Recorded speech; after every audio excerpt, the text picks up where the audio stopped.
Bismillahirrahmanirrahim. Baiklah, di sini saya akan menjelaskan tentang uji hipotesis. Uji hipotesis ini berasal dari dua kata, yaitu hipo atau belum, belum tentu benar, dan tesis atau kesimpulan.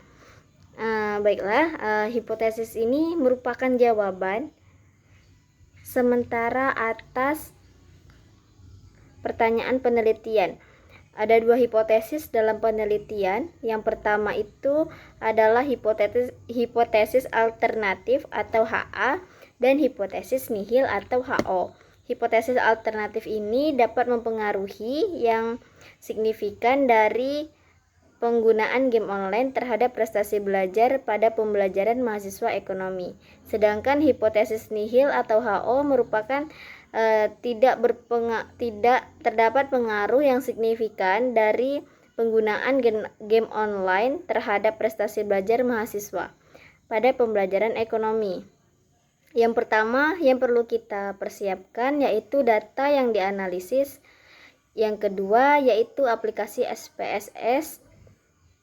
Di sini saya menggunakan dua data variabel, yaitu data variabel X dan data variabel Y.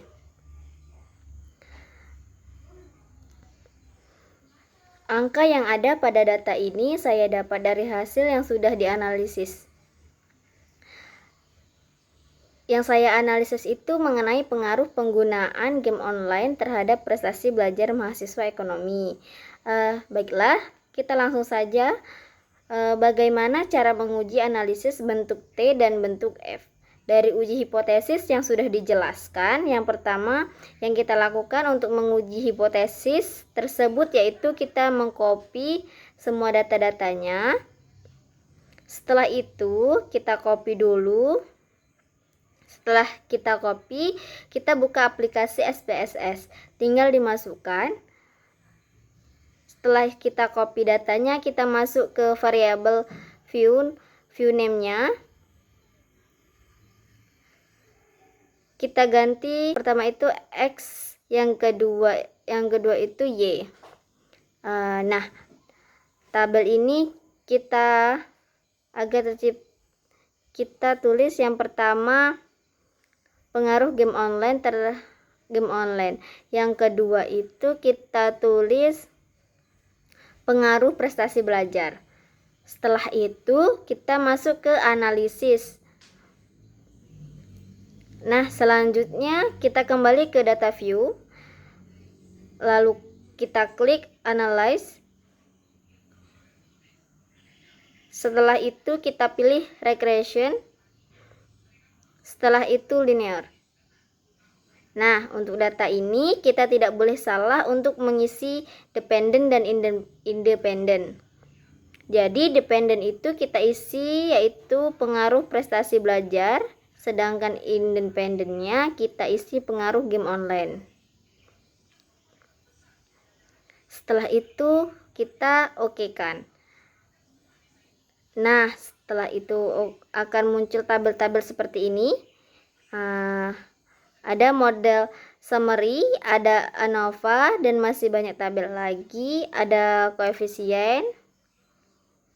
Nah, dari tabel inilah kita akan dapat menentukan hipotesis uji T dan uji F. Nah, dari tabel-tabel inilah kita akan dapat uji hipotesis F dan uji hipotesis T. Bagaimana cara mengujinya? Ini saya sudah membuat catatan kecil. Bagaimana cara mengambil keputusan uji T dan uji F? Nah, inilah dasar dari pengambilan keputusan. Ketentuannya itu di mana dalam pengujian T. Yang pertama itu jika nilai sigma lebih besar dari 0,05 atau T hitung lebih besar dari T tabel, maka terdapat variabel X terhadap variabel Y. Yang kedua, jika nilai sig lebih besar 0,5 atau T hitungnya lebih kecil dari T tabel, maka tidak terdapat pengaruh variabel X terhadap variabel Y. Nah, bagaimana cara kita mengetahui kolom-kolom uji T ini? Jadi, kita harus kembali ke SPSS-nya.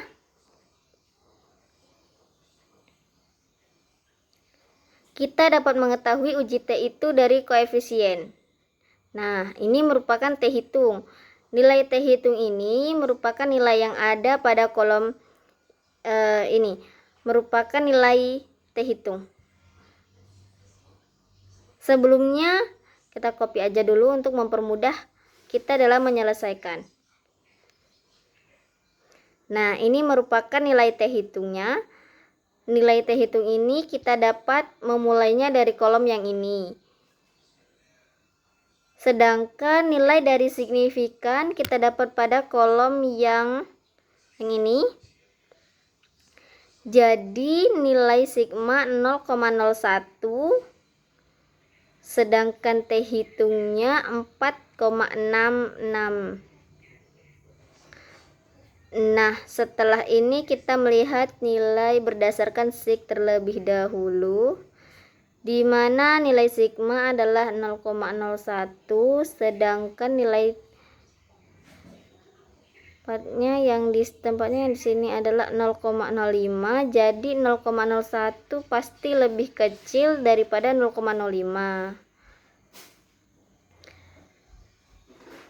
Maka tabel tersebut akan terpengaruh terhadap variabel X terhadap variabel Y, karena 0,001 itu lebih kecil dan 0,05 yang dimana maka terdapat pengaruh variabel terhadap variabel Y. Nah, yang berikutnya kalau kita lihat berdasarkan dari T hitung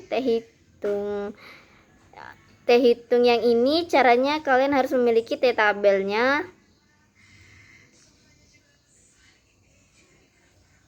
Caranya kalian tinggal download saja di Google, cari T tabel PDF. Nah, setelah itu dari ke-14 responden yang didapatkan T tabel dari ke-14 tersebut adalah 2,2009. Ini adalah T tabelnya, sedangkan yang diketahui T hitung yang di sini yaitu jadi hasilnya 2,29. Kita buat di sini. Setelah itu, sedangkan T tabelnya merupakan 4,666. Jadi kita tinggal di sini tulis dari data yang sudah kita kronologi, dapat kita lihat 6 ini dibandingkan dengan 2,2009, ini pasti 4 lebih besar daripada 2,229. Maka yang terbukti juga sama dengan yang di atas, maka terdapat pengaruh signifikan. Jadi dapat disimpulkan bahwa dari berdasarkan yang kita peroleh, maka HA diterima sedangkan HO ditolak. Nah, ini merupakan kesimpulan dari uji T. Jadi HA diterima sedangkan HO ditolak karena terdapat pengaruh signifikan terhadap variabel X dan variabel Y. Untuk menguji F, kita lihat tabel yang ini.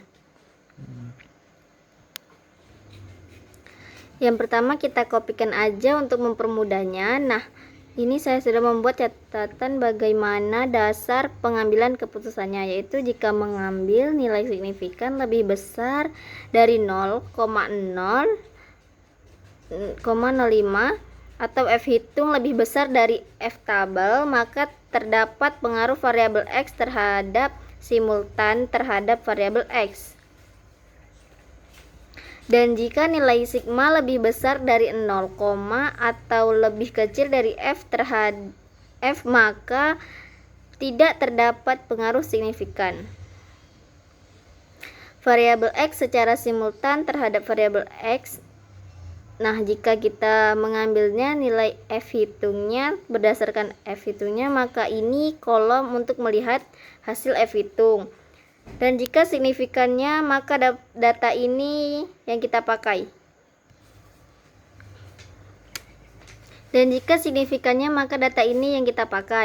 Jadi F tabelnya 21,75 itu adalah F tabelnya. Sedangkan itu tadi F hitungnya.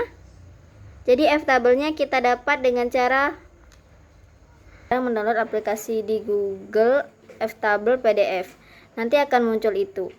Akan mempermudah kalian untuk mencari berapa X tabelnya. Jadi setelah saya cari tadi, F tabelnya itu 3,89. Jadi setelah kita ketahui 21,4775 dibanding dengan 31,894, F21 ini lebih besar daripada 3,875. Maka dapat disimpulkan bahwa tabel tersebut terdapat pengaruh signifikan terhadap variabel X secara simultan terhadap variabel Y. Sedangkan kalau dilihat nilai berdasarkan signifikannya, nah di sini kita lihat inilah signifikannya adalah 0. Nilai signifikannya adalah 0,01, sedangkan yang di sini diketahui bahwa nilai yang perlu dibandingkan yaitu 0,05. Nah, dari sini sudah terlihat jelas bahwa 0,01 yang lebih kecil daripada 0,05. Dapat disimpulkan bahwa maka terdapat pengaruh signifikan terhadap variabel X secara simultan terhadap variabel Y. Jadi titik setelah itu maka dapat disimpulkan bahwa ini sama-sama memiliki pengaruh signifikan. Jadi HA diterima sedangkan HO ditolak. Maka judul dari deskripsi saya tadi, pengaruh penggunaan game online terhadap prestasi belajar mahasiswa ekonomi ini memiliki pengaruh yang signifikan. Baiklah, itu saja yang dapat saya sampaikan. Jika ada kekurangan saya akhiri. Assalamualaikum warahmatullahi wabarakatuh.